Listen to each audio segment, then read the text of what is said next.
മുല്ലപ്പെരിയാർ വിഷയത്തിൽ കേരളത്തിനെതിരെ തമിഴ്നാട് സുപ്രീം കോടതിയിൽ സുരക്ഷ ഉറപ്പാക്കുന്നതിന് കേരളം തടസ്സം നിൽക്കുന്നുവെന്നാണ് തമിഴ്നാട് വ്യക്തമാക്കിയത്. ജലനിരപ്പ് 142 അടിയാക്കി ഉയർത്തുന്നതിനും കേരളം സഹകരിക്കുന്നില്ല. ഡാമിനടുത്തുള്ള മരങ്ങൾ മുറിക്കാൻ തമിഴ്നാടിന് അനുമതി നൽകണമെന്നും സത്യവാങ്മൂലത്തിൽ തമിഴ്നാട് ആവശ്യപ്പെട്ടിട്ടുണ്ട്. വിവരങ്ങളുമായി ഫെമിന കൂടി ചേരുന്നുണ്ട്.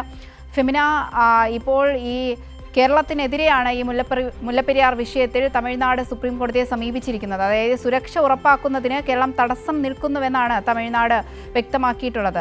ഈ ജലനിരപ്പ് നേരത്തെ തന്നെ 142 അടിയാക്കണമെന്ന് തമിഴ്നാട് ആവശ്യപ്പെട്ടിരുന്നു. ഏകദേശം ഇപ്പോൾ ഈ 132 അടിയോളമാണ് ഇപ്പോൾ ജലനിരപ്പുള്ളത്. കേരളത്തിന്റെ ആവശ്യം പുതിയ ഡാം എന്നതാണ്.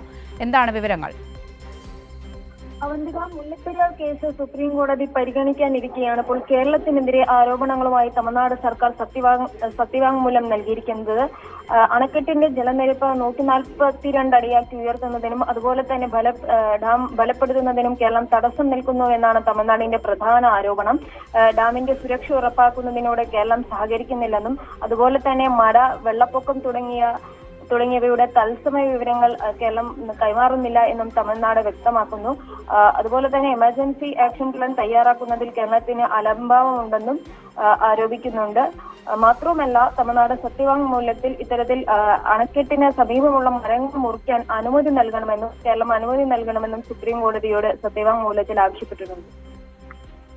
ശരി, ഫെമിനയാണ് വിവരങ്ങൾ നൽകിയത്.